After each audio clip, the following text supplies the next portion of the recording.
Добро утро, почитувани гледачи. Ново издание на емисијата Фактор здравје, точно во редовниот термин 9 часот и 15 минути. Ве очекува уште едно ново издание во кое се надевам дека ќе земете учество, јавувајќи се и поставувајќи прашање на темата за која што ќе зборуваме. А ќе зборуваме за хируршки третман на проблеми со арбетот. Кога операцијата е решение, како навреме да спречиме трајни оштетувања, зошто арбетот не трпи игнорирање. Болката е порака, а навремената реакција спас од долгорочни последици.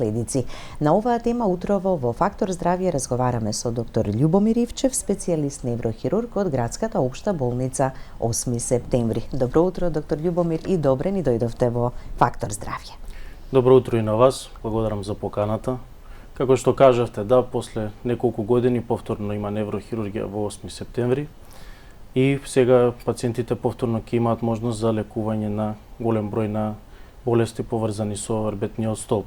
Веќе имаме еден тим кој што се занимава со тоа, тим од неврохирузи, ортопеди, интервентни радиолози и имаме услови за лекување на голем број од болестите поврзани со арбетен столб. Така, мултидисциплинарен тим. Секогаш е потребно кај ваквите состојби така повеќе да бидат вклучени.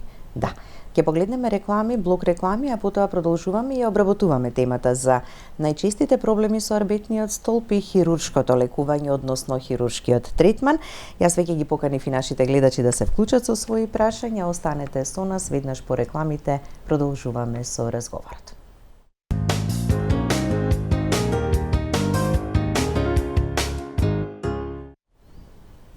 Со доктор Љубомир Ивчев, специјалист неврохирург од Градската општа болница 8 септември, зборуваме за хируршки третман на проблеми со арбетниот столб. Доктор Ивчев, откако постои човештвото, постојат проблеми со арбетот. Како тогаш или што говорат податоците или историјатот, бидејќи тој е главниот носечки основен столб на нашето тело? Така, баш како што кажавте, да, значи откако што постои човештвото, постојат и болките во грбот. И уште во античко и во римско време луѓето пробувале да најдат методи на лечење на овие болки во грбот. Една од таа метода е, вака, сите сме познати за тоа, за римските бањи, значи што тогаш луѓето пробувале да најдат начин, кој што тој начин на лекување дури и ден денеска се користи. Сега, јас сум во полето на хирургијата и ние хируршки ги лекуваме овие болести, заради тоа што веќе медицината, како се развива науката, така се развива и медицината. Имаме се по-софистицирани методи, се по-софистицирана апаратура и веќе медицината дозволува се повеќе и повеќе да навлегуваме во хируршкиот третман на овие болки во грбот и да ги ослободуваме луѓето од болки во грбот со хирургија. Така, и да ја вратиме подвижноста и на овој начин, всушност, преку овие информации, ќе го надминеме стравот кај секого од нас, бидејќи кога станува збор за арбетот и да се спомене операција, хируршка интервенција, дека треба се прави, дали е најголемиот страв кај пациентите кои што го гледате во праксата и во секојдневието? И како се надминува тоа? Страв, да, има, нормално е да се има. Секоја операција е страшна, да речеме, но како што кажав, како што напредува медицината, така напредува и технологијата и овие веќе операции кои што порано биле дури незамисливи, биле чудо, денеска се веќе рутински операции.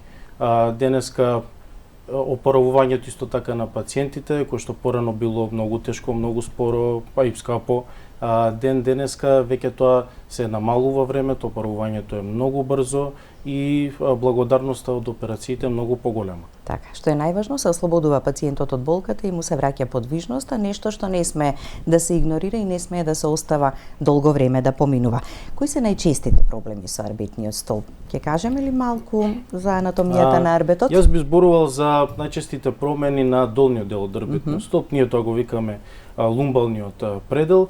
Тука мора да разграничиме две работи, значи болките во ногата што се јавуваат кај луѓето и болките во долниот дел од грбот. Значи тие имаат една заедничка работа, а се останато е различно. Значи едната заедничка работа е тоа што во двата случаја има проблеми со долниот дел од арбетниот столб. Тоа е заедничката работа, додека се останато механизмот на настанување, болката, самата болка, начинот на лекување, сето тоа е различно кај едната и кај другата состојба. Значи, кога зборуваме за долногрбна болка, тоа е еден многу чест, може да кажем дека е еден од најчестите симптоми на луѓето. Значи, има разни толкувања, некои викаат над 96% од луѓето добиваат, некои викаат над 100%, да заокружиме на 99% од луѓето во текот на животот им се јавува долногрбна болка во некој момент од животот. Так. Тоа е делот на половината. Тоа е делот на половината. Да. Значи, тоа кога ќе речат народно луѓето се укочив, ме фати кичмата, и така натаму, да. Тоа ретко е резултат на она дискус хернија што се споменува кај луѓето народно кажано, поретко, него е почесто резултат на болка во задните зглобчиња на пршленското тело, на пршленските тела, и затоа донесов модели тука може да прикажеме дека ако е ова една целина на рбетниот столб, значи ова е предниот дел, ова би било задниот дел, че во задниот дел има така наречени тие меѓупршленски зглобчиња кои што се многу осетливи на болка, многу осетливи на промена на положбата на телото, и во одредени положби тие болат. И сега, значи да поедноставиме, нас не е потешко поедноставно да ги кажуваме овие работи. Ама да биде сепак раздирливо за гледачите. Значи, кои се тие положби? Седењето, например. Седењето е најголемиот непријател на рбетниот столб. Значи, колку повеќе седиме, тоа толку полошо на рбетниот столб. Рбетниот столб е направен, односно создаден, тој него му одговара да биде активен, постојано и да одмара. Значи, седењето и долготрајното стоење се две состојби кои што не се поволни за рбетниот столб и предизвикуваат болка. Тоа е долногрбната болка. И движењето и држењето на телото и при седење и при движење исто така има своја улога и значење? Како што кажав, дали справено седиме, дали се свиткуваме во одот, како сме? Да, значи како што кажав дека седењето, долготрајното седење и долготрајното стоење не се поволни за рбетниот столб, заради тоа што предизвикуваат тие болки и така натаму. Гледачите може да знаат дека кога ќе заврши емисијата, еден совет да им дадам, значи да станат, да не седат повеќе од 45 минути, да се раздвижат. Тоа би било идеално и во текот на денот, така, барем после 40 на минути седење, да станеме и да се болка се јавува поради нестабилност на долниот дел на рбетниот столб, значи пршлените тука мрдаат, таа нестабилност се јавува најчесто поради тие слаби врски на пршлените, врз кои што тешко може да влијаеме, мора да се земе во предвид уште од најраната возраст и да се прават вежби, значи да не се запостави, заради тоа што може да прогредира понатаму и направи уште поголем проблем. Така. И сега за болките во ногата, кога ќе кажеме, значи заедничката работа меѓу болките од долниот дел, грбот и ногата е, тоа рековме, проблеми со рбетниот столб. Значи, болките во ногата, кога ќе кажат народно луѓето, ме фати ногата, ми се укочи ногата, не можам да одам, се укочи во ногата и така натаму. Тие се резултат од проблеми со дискус хернијата, најчесто. Кога веќе ја споменуваме дискус хернијата, можеме ли малку да ни подобјасните? Да, значи, би го покажал тоа на моделите, значи, рбетниот столб е составен од пршлени, кои што меѓу пршлените се наоѓаат овие дискуси, што се велат, тоа се амортизери, перничиња, најразлично се кажуваат народно, и тие се должни да овозможат рбетниот столб да се движи во сите насоки, че благодарение на нив може да се свиткаме, да се завртиме и така натаму. И сега има еден проблем со нив, тоа што многу брзо стареат и многу брзо се, народно кажано, се расипуваат. Значи, уште нивното старење почна уште од 19-та година, значи од најрана возраст, можеби едно од најраните структури што старее во телото, и кога ќе се расипат, тие почнуваат да прават проблеми. Сега, дискус хернијата, важно е да кажеме дека може да биде, имаме два типа генерално на дискус хернија, значи едното е набубрување на тој диск, набубрување значи дека самиот диск ја губи својата функција, самиот диск почнува да старе и тој почнува да колабира. Кога ќе колабира? Кога ќе колабира, тој почнува да се поместува и знае да го притисне нервот и да боли. И тоа е таа болка што ја се добива во ногата, односно ишијас, исто така е познато меѓу луѓето. Луѓето велат, знаат за ме фати ишијас. И точно тоа е ишијадичниот нерв. Проблем во ногата. Тоа се чувствуваат болка во ногата, трнење во нозете и така натаму. Во поекстремни случаи може да биде и намалена функција на нервите на ногата, значи не може да го креваат стопалото и така натаму. Главната причина за ишијас или ишијалгија е дискус хернија?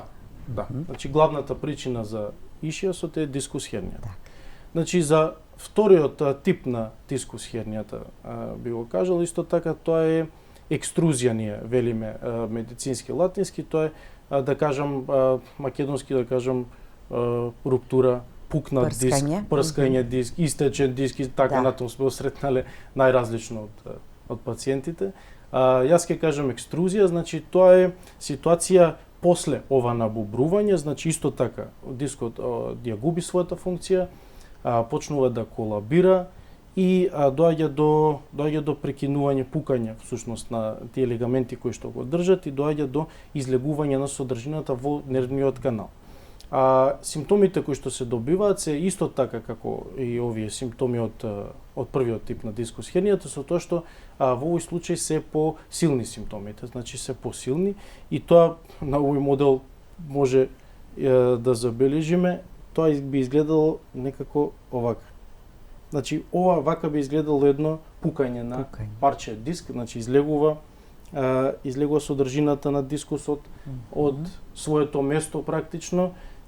Ова е нервниот корен, нервот, и кога ќе го притисне нервот, вие чувствувате болка и проблеми со одењето и со ногата.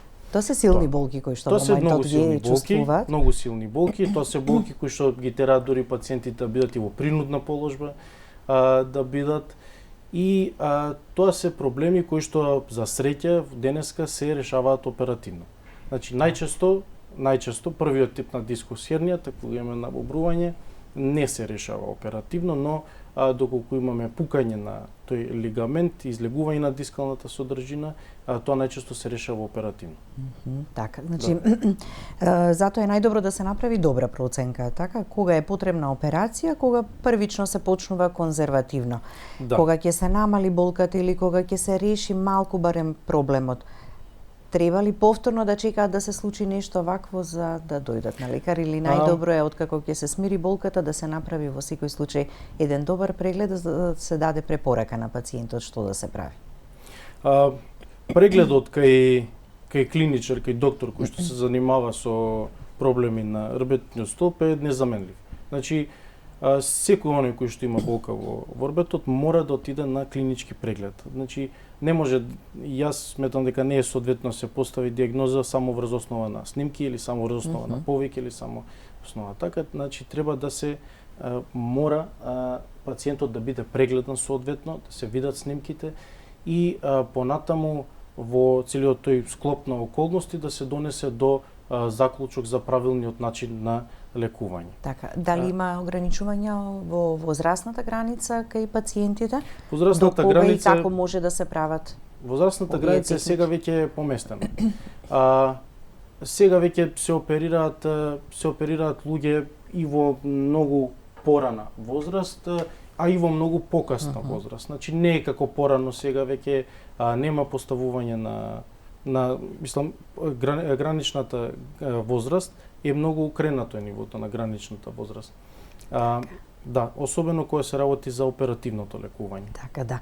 Дали ишијасот и ишијалгијата се многу честа патологија кај пациентите, бидејќи многу често слушаме и за дискус хернија дека го имаат проблемот. Многу често, како што кажав, како што е за долногрмната болка, така и за ишијасот. Значи ретко кој нема проблем со дискус хернија. Да. И ретко кој нема потреба во текот на животот барем еднаш да посети лекар кој што се занимава со рбетен столб за овакви проблеми. Така. Следниот проблем или следната состојба е стеснување на рбетниот канал или спинална стеноза. Што тоа значи? Спинална стеноза, тоа е всушност тоа се случува, тоа е состојба каде што имаме, сега немам баш одветен модел, кога имаме стеснување на каналите каде што поминуваат нервните структури. Значи каналите каде што поминуваат нервните структури се и вака и онака тесни, тие не се премногу широки и тука нема многу простор за маневрирање и за манипулации. Затоа секоја промена која што ќе се случи дава притискање на овие нерви и дава болка и дава проблеми кај луѓето. Спиналната стеноза тоа е резултат на таа нестабилност на долниот дел рбетниот столб, која што ја кажав, која споменав уште на почетокот, тоа е овој дел на рбетниот столб, каде што пршлините меѓу себе немаат доволно конекции, тие мрдаат меѓу себе и тие како мрдаат, така повеќе телото си создава вишок на ткиво, да кажем вака поедноставно, тоа е хипертрофија на лигаменти ние го викаме. И тоа вишок на ткиво е всушност причината за стеснување на каналите. Тоа е на состојба кој што се јавува кај повозрасната популација и за кој што треба подолго време, тоа не настанува нагло таа состојба, но како резултат на тие дегенеративни промени, така со текот на старењето кој што се јавува. Проблемот со таа состојба е што прогредира. Значи, таа состојба ретко кога се подобрува, обично не се подобрува и обично се повеќе се зголемува тоа вишок на ткиво и се повеќе се стеснуваат каналите за нервите и се повеќе човекот има проблем. Да.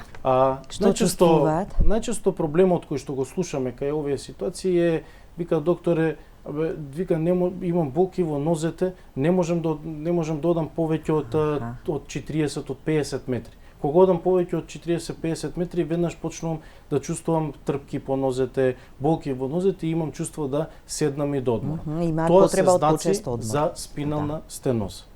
И таа спинална стеноза најчесто, доколку е во прогредирана, доколку е висок степен, се решава оперативно. Така. Претходно се применува, може нешто да се примени конзервативно кај секоја од овие состојби? Или има ситуации каде што немаме простор за одлагање и за чекање? Така. Значи, кај повеќето од овие ситуации имаме простор за чекање, имаме простор за конзервативен. И јас, иако сум хирург, иако јас така лекувам хируршки, сепак ќе оставам хирургијата велам на крај. Или кога е навистина неопходно. Сега имаме ситуации, ние ги групираме пациентите, значи имаме една група, најголемата група, таа е кај што имаме релативна велиме индикација за операција, значи кај што операцијата се смета дека ќе помогне, но не е неопходна. И тука имаме простор за планирање, имаме простор за одолговлечување, чекање, лекување на други начини и така натаму. Додека имаме една помала група, кај што пациентите велиме дека имаат апсолутна индикација за операција, тоа значи дека операцијата е навистина неопходна. И во овие случаи, доколку е навистина неопходна операцијата, јас советувам да не се употребуваат други начини на лекување, значи кога дефинитивно сметаме дека треба оперативно да се реши проблемот, да се пристапи кон тоа, па потоа има други начини кои што може да помогнат во рехабилитацијата и тогаш имаме еден одличен резултат. Така да. Имаме гледач на линија, да го слушнеме прашањето. Добро утро, повелете, ве слушаме. Добро утро. Добро утро. Добро утро, поздрав до докторот. Јас имам дискус хермија и го снимам вратот, ми рекоа дека имам дискус хермија, стеснети пршлени, кои ќе се најдам и кои ќе се испрам и да одам, имам вртоглавица. Ми даде некои вежби, а сега треба да идам и на физикална терапија. Дали вртоглавицата од тоа не станува? Добро. Треба да прашате уште нешто или доволно е ова што ни го постави гледачката? Во ред, ви благодариме. Значи, треба во вакви ситуации многу е важен и рентгенолошките исследувања се многу важни, значи многу е важно колку тие дискус херни што ги велите вие се изразени, до кој степен се тие дискус херни, а вртоглавиците од вратна дискус хернија може да настанат од една по, но тоа треба да биде дискус хернија кој што е во развиен степен, во повисок степен и така натаму. Значи, затоа велам дека прегледот мора да биде од страна на клинички лекар со рентгенолошки исследувања, со сите работи што се правени претходно и со самиот пациент да се прегледа невролошки убаво, да се види целиот склоп на околности треба да се види, треба да се видат кај вас дали има и други заболувања треба да се види, затоа што и други заболувања може да дадат вртоглавици, но ако е прашањето дали може да дадат вратните дискус херни вртоглавици, теоретски да, може. Така да. Многу проблеми од вратот може да потекнуваат. Може, така, знаеме да се пожалиме на најразлични симптоми, па да се дојде до заклучок дека нешто потекнува или повеќето од нив потекнуваат од проблеми со вратот. Ова што го зборев за долниот дел на грбот, во голема мера важи и за горниот дел. Исто така, вратниот дел, дрбетниот столб, со тоа што вратниот дел, дрбетниот столб е уште поделикатен, уште поспецифичен и тука уште помала промена ќе направи исто така еднакви проблеми како што би направила и доле во долниот дел од дрбетниот столб. И вратниот дел од дрбетниот столб исто така е подложен на хируршки третман, да кажеме, дека со тоа што повторно ќе напоменам дека овие операции се малку поделикатни, малку поспецифични заради самата анатомија што е помала, е поспецифична, но на целта на лекувањето е исто. Значи доколку имаме екструзија на дискот, значи доколку имаме пукнат диск, пукнат. Да, пукнат диск доколку имаме, парчето треба да се извади. Тоа е целта. Така, да. Имаме уште двајца гледачи, да ги слушнеме и нивните прашања. Добро утро, повелете. Добро утро, се слушаме. Добро утро. Ве слушаме, повелете во програмата. Значи, јас сум опериран од диск на ниво L4, L5, S1 и комплетно изваден диск. Па сакам да го запрашам докторот што значи понатамошното движење за мене со изваден диск на тоа ниво. Така. Во ред, ви благодариме. Целта на овие операции е да се овозможи да пациентите после тоа живеат најнормален живот, исто како што си живееле.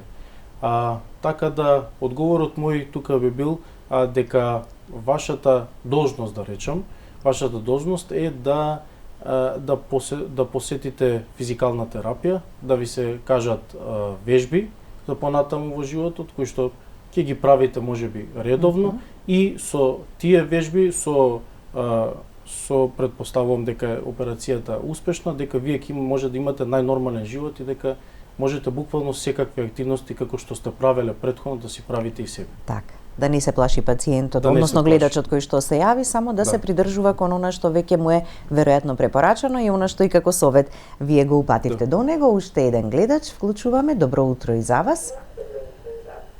Повелете. Добро утро. Добро утро. Поздрав до вас и до докторот. Ви благодариме. Пред 2 години нешто имав трпнење на рацете, после тоа отидов на магнетна, мислам прошлата година, и на ЕМГ. Ми е воспоставена диагноза синдрома cervicobranchialis sinistra HDN C4 C5 sinistri spondylosis columnae vertebralis partis cervicalis. Цела година се лекувам, 2 пати на физикална бев, јас навечер не можам да спијам. Терапија ми е препорачана, ја пиев, ама ништо подобрување ме. Што ми препорачувате вие? Така, ви благодариме за јавувањето. Доктор Љубомир, ќе погледнеме уште еден блок реклами, па одговорот до гледачката ќе го упатиме веднаш по рекламите. Останете со нас до самиот крај.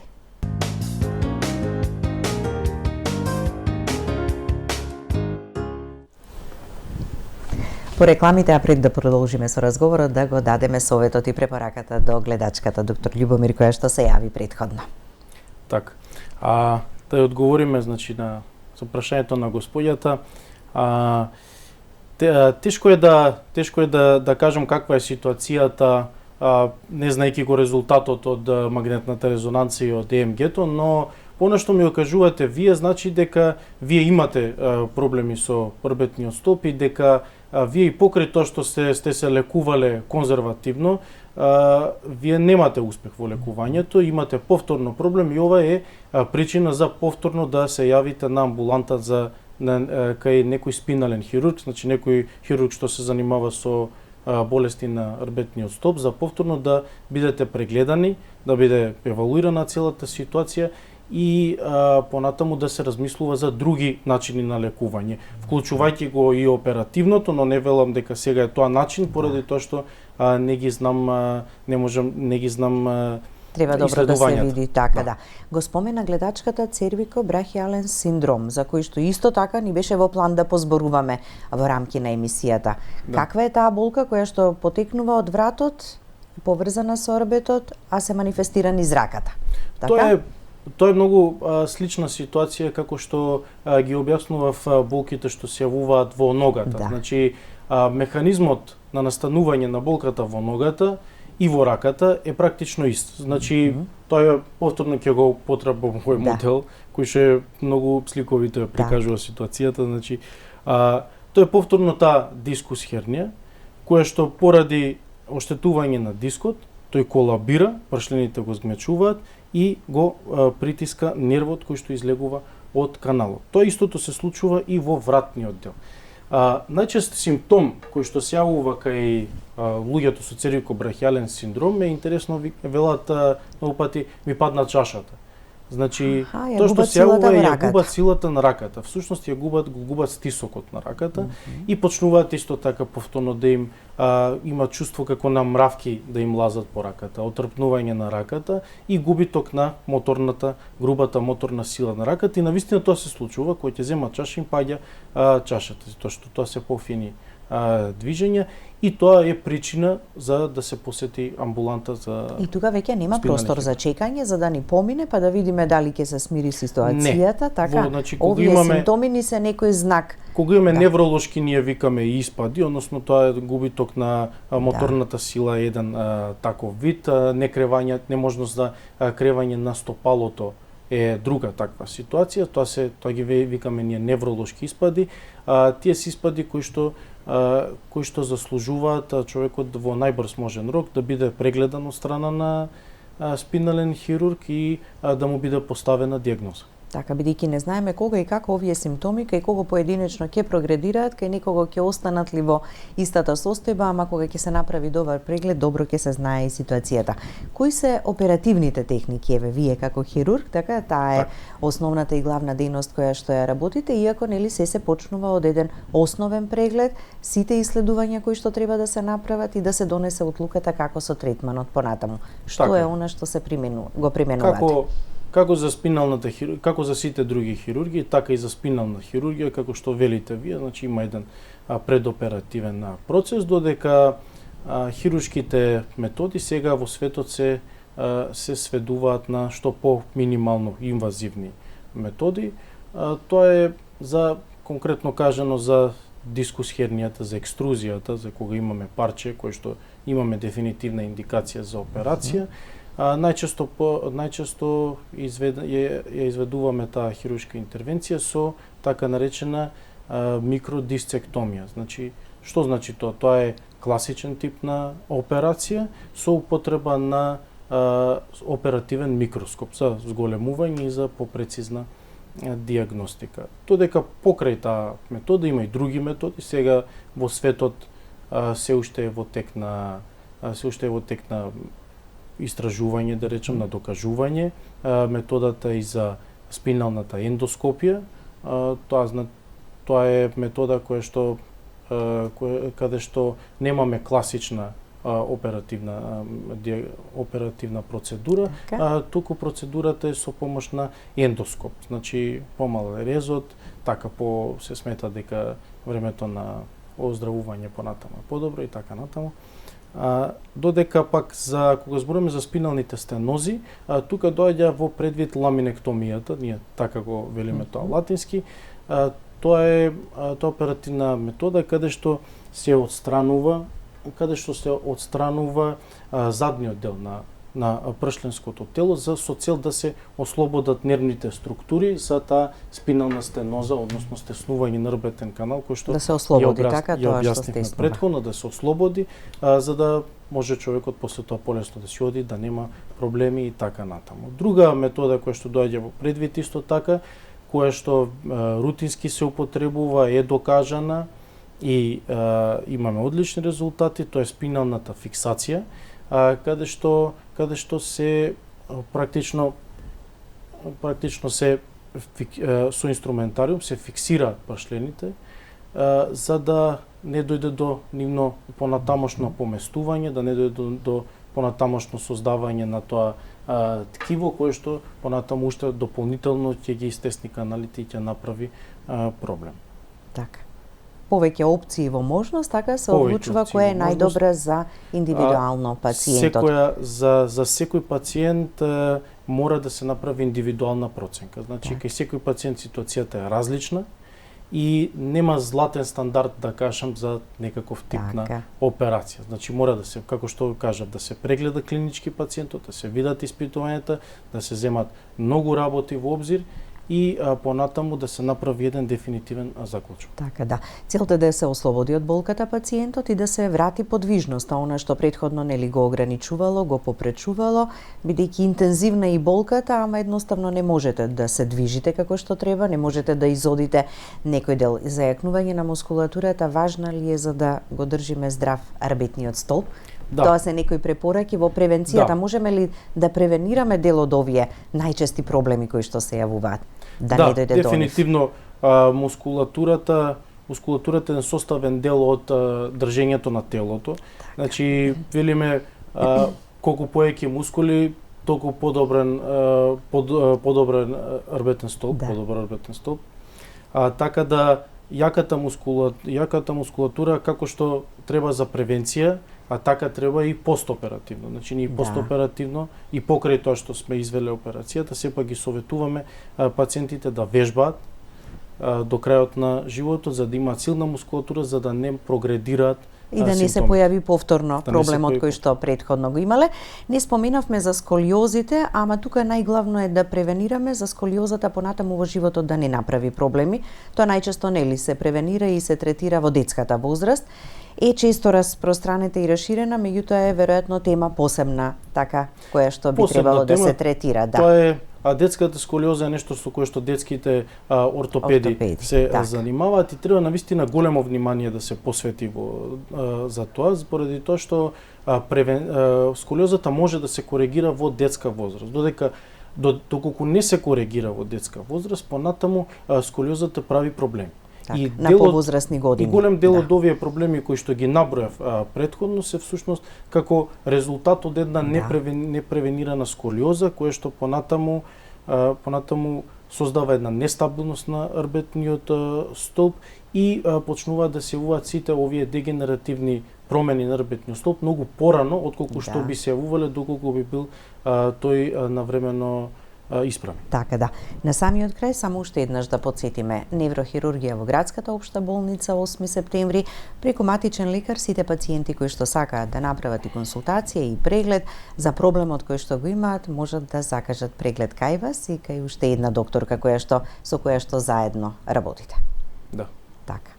Можат да ги добијат најдобрите, односно информациите и советите што понатаму да се прави. Јас ви благодарам за гостувањето, се надевам ќе имаме повторно прилика да ни гостувате и да одбереме и да обработиме и друга тема која што ја третира областа во која што работите.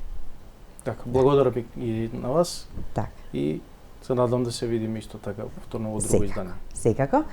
Благодарности до вас, почитувани гледачи, за вниманието со кое не следевте. Останете и понатаму со програмата на ТВ24. Имајте убав и пријатен ден.